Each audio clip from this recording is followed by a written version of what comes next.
హైదరాబాద్ లో జరగబోయే మనీ మంత్ర money manifestation classes కి ఇప్పుడే కాల్ చేసి రిజిస్టర్ అవ్వండి.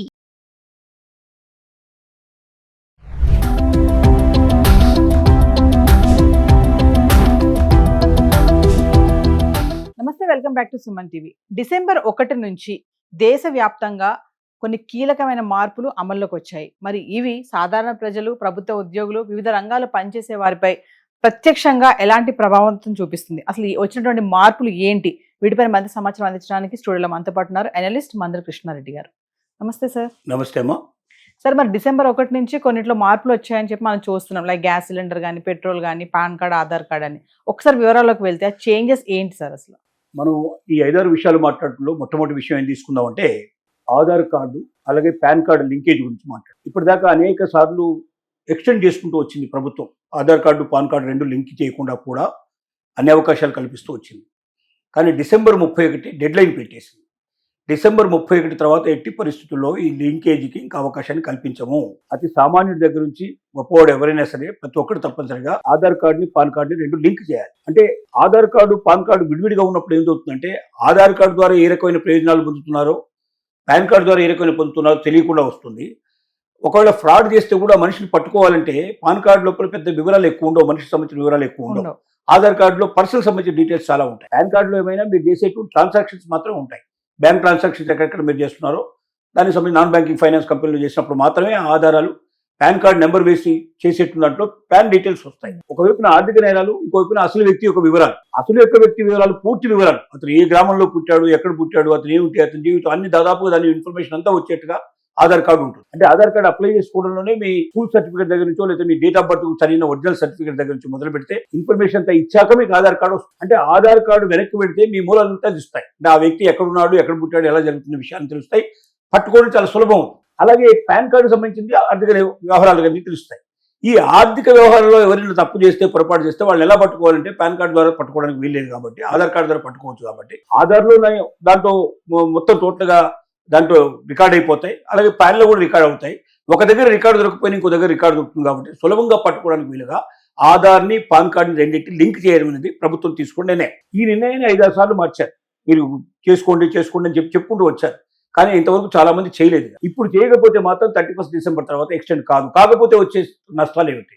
నెంబర్ 1 తీసుకుంటే ఏంటంటే ఫస్ట్ థింగ్, మీకు 31 డిసెంబర్ తర్వాత ఆధార్ కార్డు మీద, పాన్ కార్డు మీద మీకు వచ్చే అవకాశాలు మొత్తం ఆగిపోతాయి. పాన్ కార్డు ముఖ్యంగా ఏమిటి, బ్యాంకుకు సంబంధించిన లావాదేవీలు, బ్యాంకులో మీరు రెండోది ఇన్కమ్ ట్యాక్స్ సంబంధించినటువంటి మీరు రిటర్న్స్ ఫైల్ చేయడంలో కానీ మీకు ఇంకా అవకాశాలు ఉండవు. మీకు అలాగే మీకు రావాల్సిన రాయితీలు ఏమైనా రావాల్సి ఉంటే ఆగిపోతాయి. తర్వాత మీరు దీన్ని ఇంకా ఎక్కడైనా మీరు మ్యూచువల్ ఫండ్స్లో ఎక్కడైనా పెట్టుబడి పెట్టదలుచుకున్నా, స్టాక్ ఎక్స్చేంజ్లో పెట్టదలుచుకున్నా డిమాట్ అకౌంట్ అని ఉంటుంది. ఆ డిమాట్ అకౌంట్ మొత్తం క్లోజ్ అయిపోతుంది. అంటే మీరు ₹1 కూడా అప్డేట్ చేయలేరు, ₹1 కూడా మీరు తీసుకోలేరు.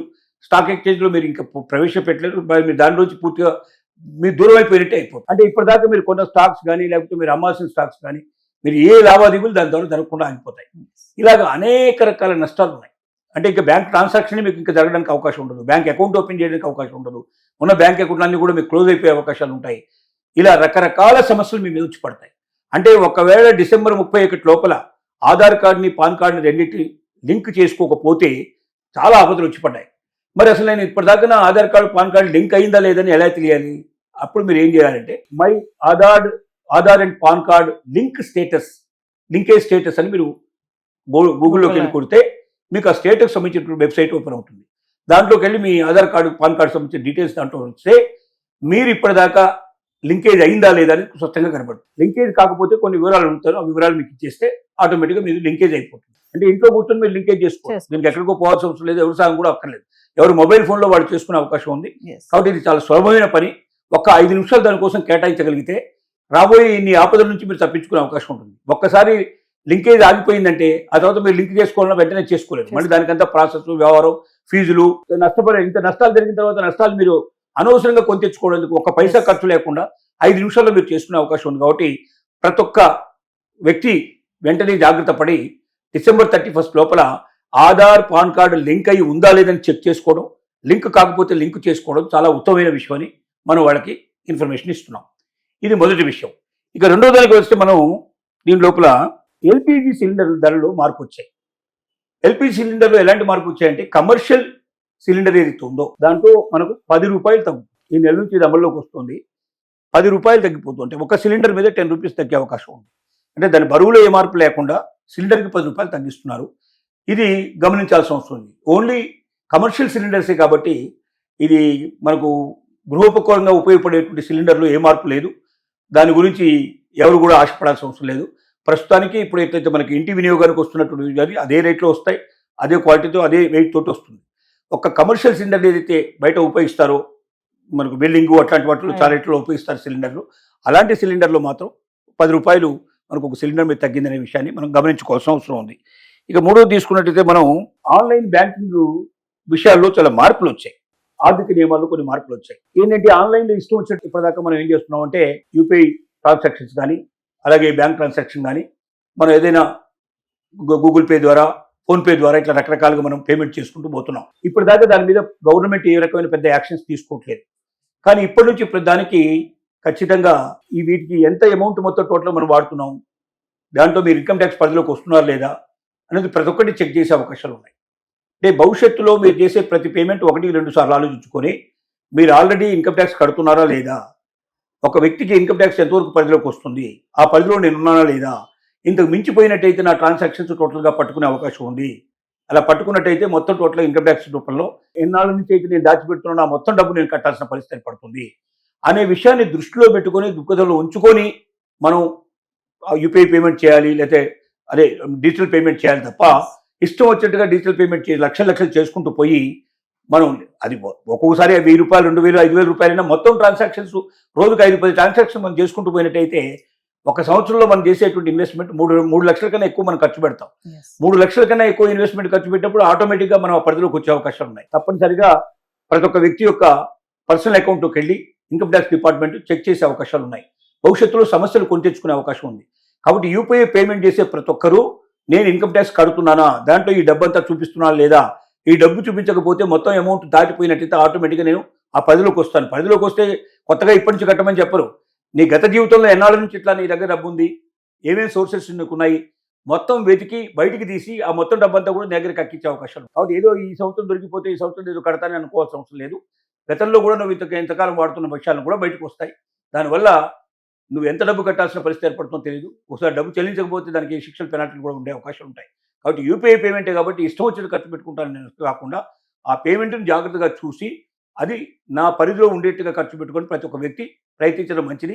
అవసరమైతే ఇన్కమ్ ట్యాక్స్ సంబంధించిన ఏ చార్టెడ్ అకౌంట్ సలహాలు తీసుకుని దాని ప్రకారం ప్రొసీడ్ అయితే మంచిది. అంటే సార్ ఇప్పుడు ఏవైతే మార్పులు వచ్చాయో ఇవన్నీ కూడా ప్రైవేట్ గవర్నమెంట్ అందరికీ ఇంపాక్ట్ చూపిస్తాయంటారా? ప్రతి ఒక్కరి మీద ఇంపాక్ట్ చూపిస్తుంది. సామాన్యుడి దగ్గర నుంచి మొదలు పెడితే పెద్దవాళ్ళ దాకా కమర్షియల్ వాళ్ళకు కూడా.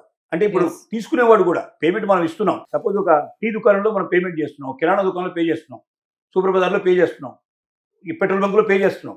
వాళ్ళకు అన్ని పేమెంట్లు వస్తాయి కదా, వాళ్ళ టర్న్ ఓవర్ కూడా చెక్ చేస్తారు. వాళ్ళు కూడా ఆ పరిధిలో ఉన్నారా లేదా చెక్ చేస్తారు. అంటే ఇచ్చేవాడికే కాదు తీసుకునేవాడికి కూడా రేపు పొద్దున ఇన్కమ్ ట్యాక్స్ పరిధిలో ఉన్నాడా లేదా, లేకపోతే ఎందుకు లేదనే విషయాన్ని పరిశీలన చేయడం జరుగుతుంది. అతి ముఖ్యమైన మార్పు ఉద్యోగస్తులకు సంబంధించిన మార్పు ఒకటి వస్తుంది. ఇప్పటిదాకా national pension scheme, unified pension scheme అని 2 రకాలు ఉన్నాయి. అంటే ఒక ప్రభుత్వం నుంచి వచ్చేటువంటి పెన్షన్ కానీ లేదా ప్రైవేటు ఉద్యోగస్తులకు సంబంధించిన పెన్షన్ స్కీమ్ కానీ గవర్నమెంట్ 2 రకాలుగా చేస్తుంది. ఒకటేమో నేషనల్ పెన్షన్ స్కీమ్ అని ఒక విధానం పెట్టింది.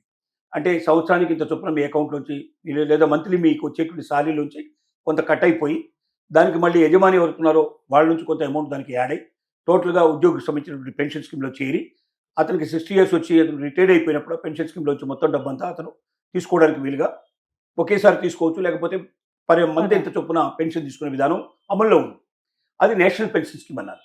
యూనిఫైడ్ పెన్షన్ స్కీమ్లో ఏ స్టేట్కి ఆ స్టేట్ డిసైడ్ చేసుకొని రకరకాల పెన్షన్ స్కీమ్స్ని అమలు చేస్తుంది ఇప్పటిదాకా. కానీ ఇక నుంచి భవిష్యత్తు లోపల ఏదో ఒక పెన్షన్ స్కీమ్కి పూర్తిగా స్టిక్ అయిపోవాల్సింది. దాంట్లోకి దీంట్లోకి మారడానికి వీల్లేదు. ఒకసారి మీరు నేషనల్ పెన్షన్ స్కీమ్ డిసైడ్ చేస్తే లైఫ్ లాంగ్ నేషనల్ పెన్షన్ స్కీమ్లో ఉండాల్సిందే, లేదా యూనిఫైడ్ పెన్షన్ స్కీమ్ అయితే అందులోనే ఉండాల్సిందే. పెన్షన్ స్కీమ్స్ ఇంతకుముందు మార్చుకునే ఆప్షన్ ఉండేది, ఇకపైన ఆ ఆప్షన్ ఉండదు. అంటే మీరు ముందే ఒకసారి ఆ పెన్షన్ స్కీమ్లో చేరేటప్పుడే 1-10 సార్లు ఆలోచించుకొని నేను ఈ స్కీమ్లో చేరితే నాకు జీవితంలో భవిష్యత్తు బాగుంటుందా, ఈ స్కీమ్ అయితే బాగుంటుందా డిసైడ్ చేసుకొని, అంటే ఒక వ్యక్తి నిర్ణయించుకునే అవకాశాలు కూడా ఉండవు, దీంట్లో సంస్థ నిర్ణయించుకునే అవకాశం. ఏ సంస్థకు నిర్ణయించినప్పుడు కూడా మళ్ళీ మార్పులు చేయడానికి అవకాశం లేదు కాబట్టి టోటల్గా ఒక సిస్టమ్కి అలవాటు పడడానికి సిద్ధపడే పెన్షన్ స్కీమ్ని వాళ్ళు నిర్ణయించుకోవాల్సి ఉంది. ఇప్పటిదాకా ఏంటంటే కొన్నాళ్ళు ఇది ఎలా పడితే అలా మార్పులు చేర్పులు చేసుకుంటూ వెళ్ళారు. దానివల్ల ఉద్యోగస్తులు కొంత బెనిఫిట్ అయినారు, కొన్నిసార్లు సఫర్ అయినారు. అలాగే ప్రభుత్వాలు కొన్నిసార్లు బెనిఫిట్ వచ్చింది, కొంతసార్లు సఫలమైంది. ఇట్లా రకరకాల పరిస్థితులు జరిగాయి. ఇక భవిష్యత్తులో ఈ అవకాశం లేదు. ఒకటే ఒక విధానానికి కట్టుబడి ముందుకెళ్లాల్సిన అవసరం ఉంది, కానీ మాటికి మార్చుకునే అవకాశాలు లేవు అనే విషయం మనకు స్పష్టంగా అర్థమవుతుంది. ఏటీఎఫ్ కొత్త ధరలు అని ఉంటుంది. పెట్రోల్ డీజిల్ లోపల మార్పులు వస్తున్నాయి. ఇప్పటిదాకా పెట్రోల్ డీజిల్ ఏంటంటే ప్రతి నెల ప్రతిరోజు మార్పులు కాకుండా కొంత టైం ఇచ్చుకుంటూ మార్పులు తీసుకుంటూ వచ్చేటువంటి, అంటే ఒక వారానికి 15 రోజులకి నెల రోజులకి అట్లా ఎప్పుడు పడితే అప్పుడు టోటల్గా అమౌంట్ అంతా క్యాలిక్యులేట్ చేసి దాంట్లో కొంత తక్కువ ధరలు వచ్చి ఉంటుంది, కొంచెం ఎక్కువ ధరలు వస్తుంది, యావరేజ్ చేసేసి పెరిగితే పెంచడం, తగ్గితే తగ్గించేటువంటి పద్ధతులు ఉండేవి. ఇక నుంచి ప్రతిరోజు టోటల్ ఎప్పటికప్పుడు ఈరోజు పెరిగితే ఈరోజు పెంచేస్తారు, రేపు తగ్గితే తగ్గిస్తారు, లేకపోతే పెరిగితే పెరుగుతుంటుంది.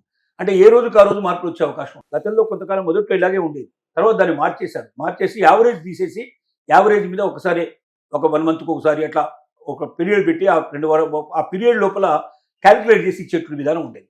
ఈ విధానంలో ఏమవుతుందంటే ఒకసారి పెరిగితే ఇంత పెరిగిందా అనే పరిస్థితి, తగ్గడం చాలా తక్కువ. మనకు ఉండేటువంటి పరిస్థితులు, మన దేశ పరిస్థితులను బట్టి తగ్గేది తక్కువ ఉంటుంది, పెరిగేది ఎక్కువ ఉంటుంది. ఒకేసారి 10 రూపాయలు, 20 రూపాయలు, 15 రూపాయలు తేడా వచ్చేసరికల్లా కస్టమర్స్ అంతా కూడా ఎదురు తిరిగే పరిస్థితి, బాధ, యాంగ్రీ అంతా వ్యక్తం చేయడం. ముఖ్యంగా ఇప్పుడు సోషల్ మీడియా వచ్చిన తర్వాత సెకండ్ల లోపల కొన్ని లక్షల మంది, కోట్ల మంది రియాక్ట్ అయ్యే అవకాశాలు ఏర్పడుతున్నాయి.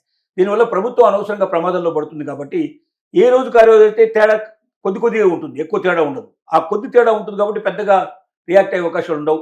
మెల్లమెల్లగా పెరిగితే ఓహో ఈరోజు ₹1 పెరిగింది, రేపు ₹2 పెరిగింది, ₹3 అట్లా పెరిగితే కానీ ఒకేసారి ₹10, ₹15 వేసిన రియాక్ట్ ఎక్కువ అవుతున్నారు. కాబట్టి ఇక పైన డీజిల్, పెట్రోల్ విషయాల లోపల ప్రతిరోజు లెక్కలు చూసి పెరుగుదల ఉంటే పెంచడం, తగ్గితే తగ్గించడం అనే పద్ధతిని అమల్లోకి తీసుకొచ్చే ప్రయత్నంలో సెంట్రల్ గవర్నమెంట్ ఉంది.